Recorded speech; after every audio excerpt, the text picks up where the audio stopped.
penser ça de moi? Non, non, non. C'est pas nécessairement parce que vous pensez ça que les gens vont penser ça, mais il y en a certains qui vont le penser, certes.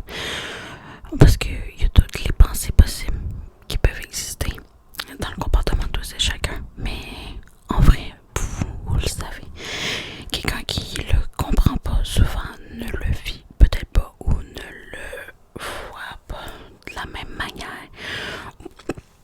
Tout est une question de perspective et de comment que chacun le vit.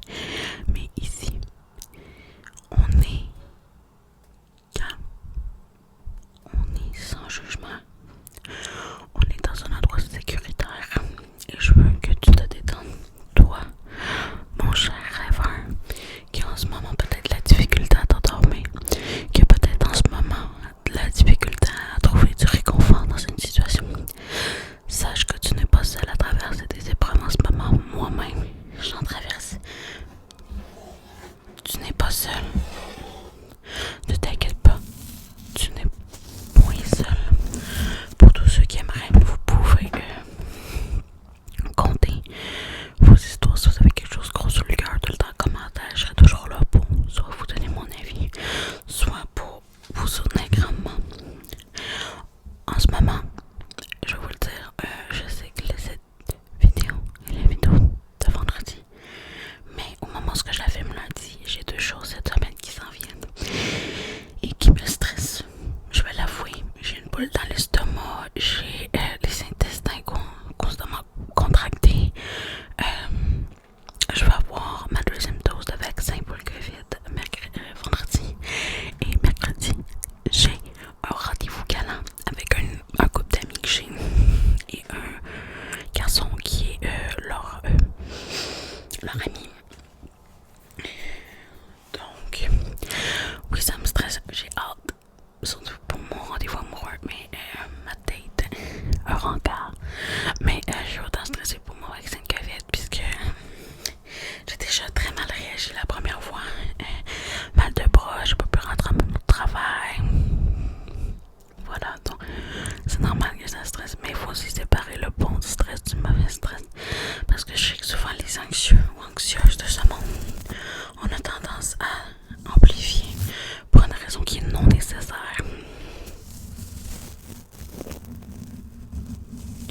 Je vais vous prendre un exemple qu'une de mes anciennes psychologues m'avait dit. Quand tu as un examen quelconque, tu ressens du stress.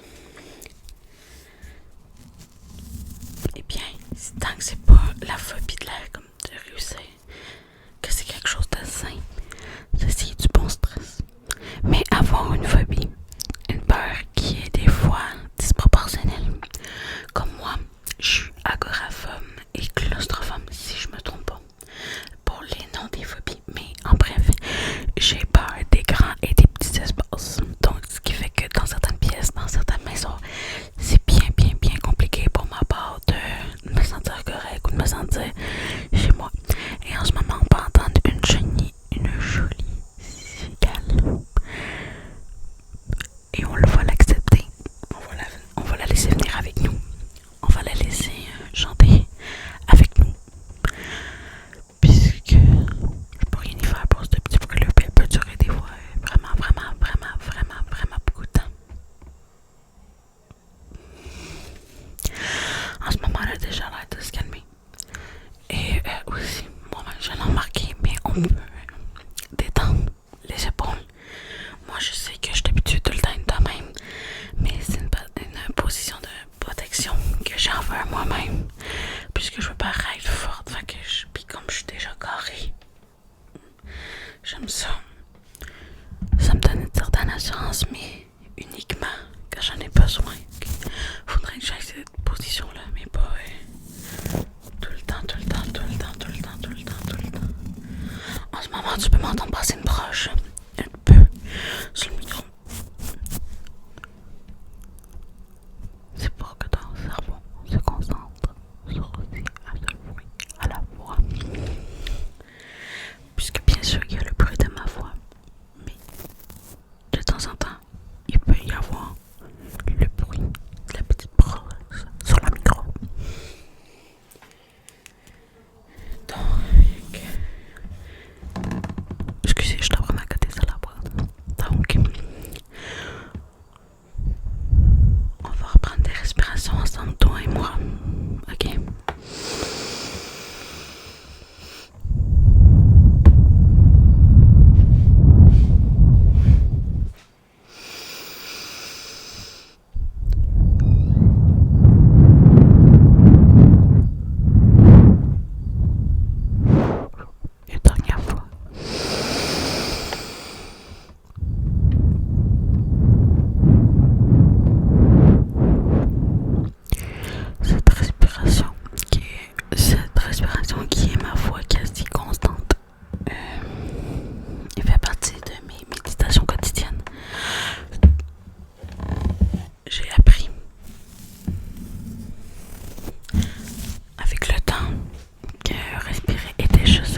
des autres, des uns des autres. Sur ce, mon rêveur, ma rêveuse et mes autres rêveurs avec pas de genre. J'espère que vous allez vous avoir aidé. Si vous en avez besoin encore, rejoignez-la autant de fois que vous voulez. Sur ce, je vous dis